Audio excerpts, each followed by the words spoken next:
Feels good to be back. Woo, mic check. Up. Good. Today I'm doing my top 9 favorite EHX pedals. Why 9?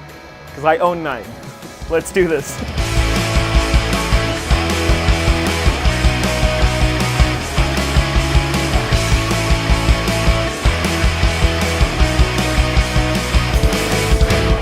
Hello everyone, I'm Pat and welcome back to another video. For those of you who are new here, I make all sorts of videos about making music, tips, tricks, tutorials, and more. So if that's something you're into, consider subscribing. And if you've done that already, click that bell to be notified when I upload, which is pretty much every week. So the reason why I call this my top 9 favorite EHX pedals is really, like I said in the intro, because I own 9 of them. And to be honest, they're all favorites. This is more of a love letter to EHX more than anything else, more than a top 9 or anything like that. I really like EHX. It's probably my favorite brand of pedals. Like if I had to pick one pedal brand to cover all of my pedal needs, it would most likely be EHX. Close second would be Boss. And no, this video is not sponsored by EHX by any means. I'm really not there yet as a video creator, but I love them so much and I love the legacy and I love the affordability and the function and the form factor and everything that goes around it. Even, you know, Mike, the CEO and the founder, everything about EHX I think is really fun, is really great. And I just want to show you kind of a show and tell of my favorite EHX pedals, pretty much every EHX pedal that I own. This is a great starting point for maybe your first, second, or third purchase. And if you have a lot of them,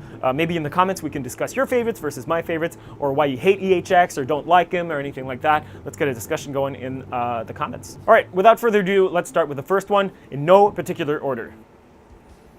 It's got to be the Pog, right? It's not a Pat Flanigan video if there's not a Pog in it. The EHX Pog is probably the first pedal I ever heard of. When I was a kid, my brother, who's much older than I am, was already starting to buy pedals. And well, the first pedal I ever heard of was probably the Metal Zone, because those were the grunge years, and my brothers each had one. But after that, I think, you know, when I started really playing guitar in my early teens, the first pedal I heard of was a Pog, and the first effect pedal that I bought myself after, you know, a couple distortions or anything like that was an EHX Pog. I don't know what it is about that pedal. It's probably my love for Queens of the Stone Age and Jack White and like Rage Against the Machine and all that stuff. I know that Tom Morello doesn't really use a Pog, but you know, guitars and bass in Rage Against the Machine are so locked that it, you know, you can kind of achieve this effect with a pedal like this one. So if you want to get into EHX, or you've never had one, if you want to get into pedals in general, get a polyphonic octave generator. Octave up, octave down, and then dry. And by the way, give me a second. I'm lucky enough these days to have one of these in my jam space. This is probably the first gen Pog, if not a close second or something like that. I'd have to check the serial number, but this belongs to my good friend Seb, who set up shop in the jam space here. He has one of these. I can't wait to ask him to try it. I've never heard it before. Really cool pedal, but I have this version, pretty much the same thing, except you've got a little less functions and it's a lot more portable, but great pedal. Couldn't recommend this enough. The next one is another super obvious EHX pedal, kind of the quintessential EHX pedal. You guessed it, the Big Muff. This is a great pedal. It comes in so many different iterations, and it's been along for so long. I have one of these. It's a couple years old, probably 10 years old. I'm really not sure. Friend Seb, who has the original Pog, also has the classic design Big Muff. They still make this one. And I have another one, which is pedal number 3 and 4. Let me show you.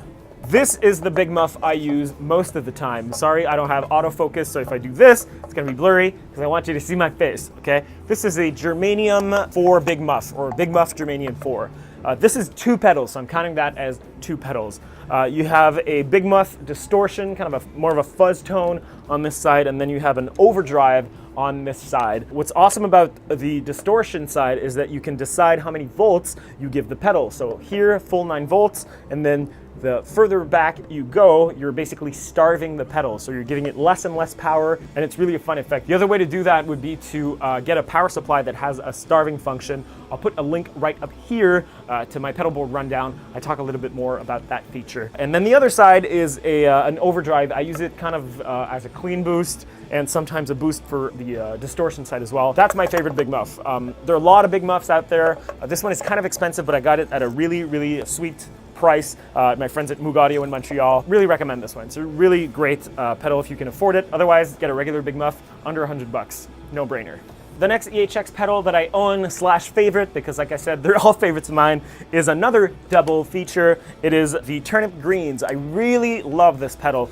It is both an overdrive and a reverb. I don't know how long ago, but EHX started doing, double pedals like that, even triples, and they got kind of expensive. I'm not sure they're still doing it, or at least not coming up with new ones, but this was one of them, and it's one of the coolest ones. It's got the classic Soul Food, which is a classic overdrive. Is it a clone? I'm really not sure. You know what? I'll do some research and post and just put it right here. Yes or no? And then you've got a Holy Grail Max. So really cool. You've got distortion and reverb in one pedal. This is my reverb pedal. I already have some reverb on my amp, but this is my reverb pedal. I don't have another one. And what's really cool about this one is you can decide in which order you put them. So if you want the Soul Food before the reverb, you flick the switch this way. If you want the reverb before the Soul Food, which will give you a really funky effect, funky as in super gnarly, you just flick the switch that way, and then the reverb is before the Soul Food. And if you ever want to put something between those two pedals, there's an effect loop built in here. So you go input, and then you go to send, whatever pedals you want. I like to put my reverb last in my chain, so at the end of all the other funky stuff that I have on my board, I just go through here and then straight to my amp.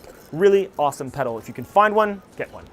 Another entry in the pitch pedals is the Pitchfork, another great pedal to own if you don't have a POG, or if you have a POG and you want another kind of effect, you can get one of these. It's a lot less expensive than a POG. This is under $100 if I'm not wrong, and it's got a lot of different features that maybe the POG doesn't give you. Mainly the possibility to have anything from a minor second to like a perfect fifth or a major sixth, and you also have 1, 2, or 3 octaves up or down, or both. Anyway, for a $100 pedal, this is really a great tool. The way I've been using it ever since I got it is as a digital capo when I'm playing live. So to put it into context, we had a song that was in B, I was playing it on baritone, standard B, and then we had a song that was in C. So instead of putting a capo on that or tuning half a step up, the songs were really like back to back. So what I did is I set this to a minor second, the blend all the way up, and then you just flick that button, and all of a sudden you're playing half a step up. Now it does sound a little bit glitchy because the tracker on this is not as good as on the POG, for example, but when you're playing live, really, nobody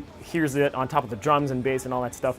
Nobody can hear the difference. I wouldn't recommend doing that in studio. There's a bit of latency, and it can get kind of confusing, but if you're playing live and you want to use it that way, great solution. And if you want the kind of effect that a POG will give you, but you don't have enough money right now or something like that, get this one under $100. Love this pedal.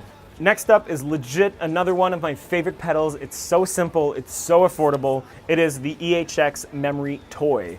You've got its bigger siblings like the Memory Boy, the Memory Boy Deluxe, and there's a bigger Memory Toy. Anyway, Memory Toy and all the memory line from EHX, amazing delay pedals. This is an analog delay, so you don't have very long delay trails, but it sounds so good, it's so cool.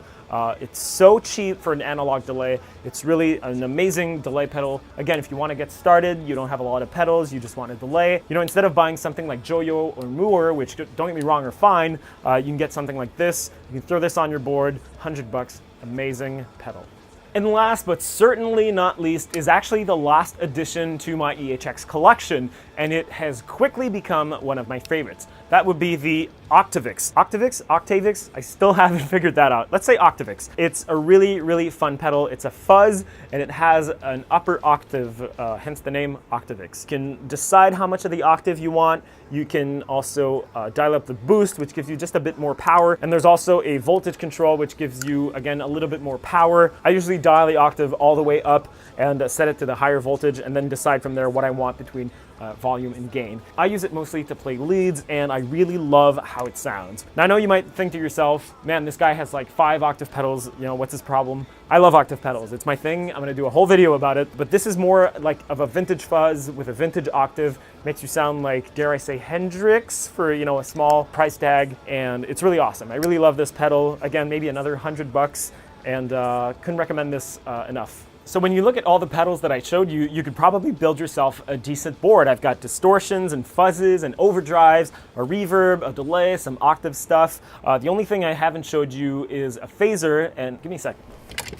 A last edition, Rick's Phaser. I don't own this pedal. This is off of my friend Ricardo's pedal board. This is the Bad Stone. I have a Phase 90, which is like the super quintessential phaser, but if I had to buy another one or a second one, it would be this one for sure. What's cool about this one is that you can set it to manual and sort of select where the phase shift happens and sort of freeze it that way. Otherwise, just set it to auto and you decide how much feedback you want and what the rate of the phase shift is, and you've got yourself a great phaser sound. So like I was saying, with these pedals, you have yourself a complete pedal board. Now I know that none of these are anything fancy, like a Big Sky or something by Earthquaker Devices or something, you know, boutique like Keeley or anything like that. EHX is like super bottom line, but that was the point of my video. I wanted to show you that, you know, super basic, inexpensive pedals can really be a great choice if you're starting out, if you don't have a lot of money, or if you just, you know, want to experiment and sort of buy and trade and resell and everything. EHX is a really great option for that, and the aftermarket for EHX pedals is amazing.